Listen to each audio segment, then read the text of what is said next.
Les gars, j'espère que vous allez tous très bien, très heureux de vous retrouver aujourd'hui pour une toute nouvelle vidéo. Aujourd'hui, on va parler de l'actualité un petit peu barcelonaise. Hier, le Barça s'est imposé sur la pelouse de Benfica, ça fait vraiment plaisir. On va revenir un petit peu sur cette rencontre. On va aussi parler du Barça et j'ai envie de dire de la probable qualification après Benfica, à savoir où est-ce qu'ils peuvent aller, le tirage qui peuvent leur attendre en quart de finale et voilà le tableau qui peut attendre le Barça si jamais on peut rêver et qui peuvent aller au bout. Et en dernier point, on parlera un petit peu du Camp Nou qui a été retardé en fin 2025. Vous savez que le Barça devait revenir au Camp Nou la semaine prochaine au match retour face au Benfica, mais malheureusement ce ne sera pas possible. Donc on va revenir aussi sur cette actualité.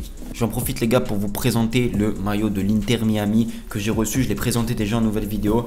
Voilà, c'est mon site partenaire Foot24 Shop qui est des maillots à petit prix. Voilà, pas très cher et le maillot il est vraiment magnifique. Regardez avec le flocage Messi. Là je l'ai déballé donc voilà, vous pouvez voir, il est tout simplement spectaculaire et c'est vraiment très bien fait. Regardez, vous avez tous les petits détails, le flocage il est vraiment bien. Vous avez ici à côté le badge de la MLS avec Apple TV, le logo de l'Inter Miami et voilà, de loin il donne tout simplement il est trop beau. Donc pour en profiter les gars, vous avez 10% de réduction avec le code promo Kylian et la livraison gratuite dès 79 € d'achat. Vraiment ça vaut le coup, foncez, le lien est en description et ça donne de la force. Merci beaucoup. On commence tranquillement cette petite vidéo avec la victoire hier du Barça sur la pelouse de Benfica. Qu'est-ce que ça aura été dur. Moi j'ai switché un petit peu entre le PSG et Liverpool et j'avais à côté le Barça Benfica. Ça aurait été difficile parce que encore une fois dans un match à élimination directe on prend un carton rouge. L'année dernière ça nous a pas assez suffi.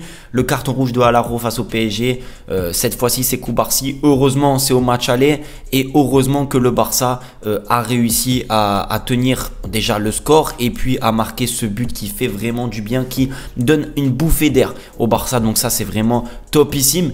Et surtout un Benfica qui a poussé, qui aura eu des occasions dans leur stade. Une différence que je vois entre ce Barça là et ce Barça de l'année dernière, c'est un Barça vraiment costaud défensivement et ça je l'ai répété plein de fois cette saison. Le seul hic qu'il y a eu c'est face à l'Atlético Madrid il y a 2 semaines où ça aurait été un petit peu plus compliqué en fin de match. Mais là dans un match précieux de Ligue des Champions à l'extérieur, le Barça arrive à tenir ce score et surtout à marquer dans un moment où le Barça était dominé. Donc voilà, très grosse victoire du Barça, ou en tout cas victoire précieuse, c'est le moins qu'on puisse dire. Pedri et Szczęsny, c'est ça que je voulais dire, m'attarder sur cette rencontre. Pedri il est tout simplement exceptionnel, encore une fois homme du match face à Benfica hier soir. Je vous mets les statistiques juste là à l'écran, c'est tout simplement magnifique. 10 ballons récupérés, les dribbles réussis, c'est du Pedri, les passes, quasiment aucun déchet dans les passes. Pour vous faire une petite anecdote d'hier soir, j'étais en train de regarder le PSG et d'un coup je regarde un petit peu le Barça et pile poil quand je regarde le Barça c'est Pedri qui a le ballon et je me dis bon, je vais pas switcher, je vais pas aller regarder le PSG quand Pedri a la balle. Donc je regarde Pedri, il me fait un truc sorti de l'espace et j'ai eu la chance de côtoyer Pedri, de l'avoir vu à Monaco à, allez, on va dire 15 mètres, 10 mètres de moi. Il avait fait exactement la même action, il s'est sorti du pétrin au milieu de 3-4 joueurs, magnifique. Et là pareil hier du coup j'étais en train de regarder et j'étais ah ouais, ok, Pedri c'est du très haut niveau cette saison. Et donc voilà, c'était pour faire une petite aparté sur Pedri parce qu'on en parle beaucoup je sais, mais pas assez sur ma chaîne. Il est tout simplement spectaculaire et il faut avoir encore ce Pedri jusqu'à la fin de saison pour pouvoir avoir tous nos objectifs. Et voilà, Pedri blessé est un Barça malade et quand Pedri est en forme le Barça gagne, donc c'est magnifique. À souligner aussi la prestation des milieux de terrain de Jong, aussi Rafinha qui a marqué ce but. Et deuxième point sur cette rencontre, Szczęsny. Comment ne pas parler du match d'hier en ne pas parlant de Szczęsny? Szczęsny qui nous sort un match digne de son prime à Juventus, je n'ai pas compris. Incroyable Szczęsny qui nous fait je crois 8 arrêts sur 9 tirs, un truc comme ça.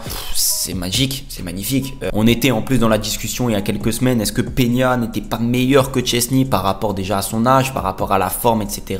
Szczęsny il a mis tout le monde d'accord. Déjà sur les dernières prestations, il est exceptionnel. Et là hier encore une fois, on a besoin d'un grand gardien en Ligue des Champions. Et aujourd'hui, Szczęsny, surtout hier, nous a montré à quel point il était fort. J'ai trouvé Szczęsny pas très académique sur ses arrêts, un petit peu, on dirait que c'est pas un gardien de but, il dégage au pied, il fait des arrêts du pied, il fait des arrêts en relâchant la balle, mais il arrête après. Enfin, pas très académique, mais tellement important et puissant dans sa cage. Il arrive à agrandir la surface de son corps sur chaque frappe pour fermer l'angle au maximum pour l'adversaire.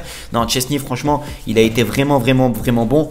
Il nous faut de toute façon des joueurs comme ça clés à chaque poste et surtout en gardien de but pour aller le plus loin dans les compétitions de Ligue des Champions. On peut faire l'aparté hier entre le PSG et Liverpool, Paris Saint-Germain qui a écrasé Liverpool tout au long de la rencontre, mais le Paris Saint-Germain est tombé face à un Alisson des grands soirs et un vrai gardien de but de Ligue des Champions, et en face un Donnarumma qui a eu un arrêt à faire, qui n'a pas su le faire. Bien sûr, il ne faut pas mettre toute la faute sur Donnarumma, mais c'est pour vous dire un petit peu le paradoxe d'avoir un très grand gardien en Ligue des Champions qui vous fait des parades à des bons moments et un gardien qui, quand il a une parade à faire, ne la fait pas et pénalise l'équipe. Et hier, on a eu un Szczęsny vraiment précieux, donc ça fait plaisir. Deuxième point, les gars, du coup, qui amène sur la suite de cette victoire, le Barça en route vers l'écart, oui ou non? Ça, c'est à vous de me dire en commentaire. Bien évidemment, il y a une bonne partie du boulot qui a été fait en allant s'imposer à Benfica. On sait qu'on va recevoir au Montjuïc à domicile. Maintenant, je vais mettre quand même des petites parenthèses. On sait que à domicile, au Montjuïc, qui n'est pas vraiment le stade domicile, mais sur le papier, oui, le Barça, c'est pas assurance tout risque. Je tiens quand même à le dire. Match nul face à l'Atlético Madrid. 4 buts partout, je crois qu'il y a 2-3 aussi scores un peu faussés où le Barça est passé à côté de la rencontre. L'année dernière aussi face au PSG où le Barça a été éliminé sur son terrain. Donc il faut faire attention, aborder ce match avec beaucoup de sérieux, mais je suis serein dans l'idée de voir le Barça comme ça, tellement costaud, avec un autre état d'esprit que la saison dernière, avec un Hansi Flick qui sait ce qu'il a à faire, il sait vers quoi se tourner dans des matchs importants comme ça, qu'il faut tout simplement, enfin que je suis hyper serein. Mais maintenant, voilà, il faudra faire attention. Benfica a des arguments. Mais il y a aussi un argument qu'on n'avait pas hier soir, c'est qu'on va être certainement à 11 contre 11 pendant toute la rencontre. Et ça va nous permettre d'avoir un petit peu plus d'atouts offensifs. Parce que là, hier, Olmo a été sorti pour entrer un défenseur qui était à l'arrow. Donc il fallait sécuriser ça. Et la semaine prochaine, ce sera vraiment tout autre chose. J'espère que le Barça se qualifiera. Et si le Barça se qualifie, l'adversaire potentiel du Barça sera ou le Borussia Dortmund ou le LOSC. Ça, vous le savez, vous avez déjà eu l'info. Surtout que le score entre les deux équipes a été d'un match nul un partout. Et je pense que c'est avantage le LOSC. Moi qui suis la Ligue 1, qui suis aussi beaucoup Lille, qui sont amis avec les Niçois. Vous savez que je suis supporter niçois, je suis pas mal le LOSC. Et le LOSC à domicile, attention, je pense qu'ils sont supérieurs au Borussia Dortmund devant leur public, etc. Donc ça risque de faire un Barça-Lille en quart de finale, ce qui est avantageux pour le Barça, bien sûr, parce que ça reste quand même un club, Lille, qui fait un exploit cette saison d'être arrivé jusqu'ici, qui a fini top 7, même s'ils ont des vraies qualités, mais ça reste quand même pas très normal. Ils font pas ça toutes les saisons, ils sont même pas qualifiés toutes les saisons en Ligue des Champions.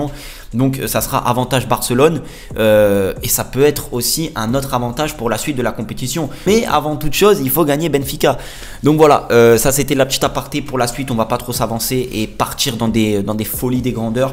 On va rester calme, aborder le match retour comme il faut et puis on verra bien. Le dernier point de cette vidéo, c'est un sujet qui m'attriste vraiment. Le Camp Nou a été retardé pour son ouverture en fin 2025, sa pseudo-ouverture. Vous savez que le Barça devait recevoir au Camp Nou la semaine prochaine face à Benfica dans un stade qui n'était pas fini, qui avait la capacité de 50 à 60 000 places, il me semble, mais c'est pas du tout le cas. Voilà, le Barça et surtout le projet, les travaux sont vraiment en retard. Un retour sera prévu au mieux en octobre 2025 ou au pire en janvier 2026 tout simplement.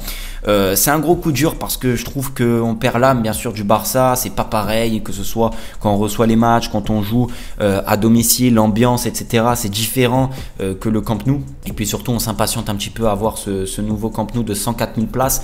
Maintenant, pourquoi le Camp Nou a été retardé? Tout simplement parce qu'il ne répondait pas aux normes de sécurité, notamment pour les accès, pour les pompiers, le respect du plan incendie qui posait vraiment problème sur ça. Ça n'a pas été validé en fait par les services, les différents services de précaution, on peut dire ça, et le plan d'évacuation est toujours en suspens, alors que c'est quelque chose d'obligatoire. Si jamais il y a un problème dans le stade, il faut pouvoir évacuer tout le monde, et le Barça n'est pas prêt, le Camp Nou n'est pas terminé, en tout cas n'a pas validé toutes ces réformes là, donc ne peut pas recevoir encore à la maison. Il va falloir patienter, prendre son mal en patience et attendre jusqu'à certainement la saison prochaine, ça sera sûr et certain, mais certainement octobre, voire décembre, janvier 2026. Donc ça met du temps.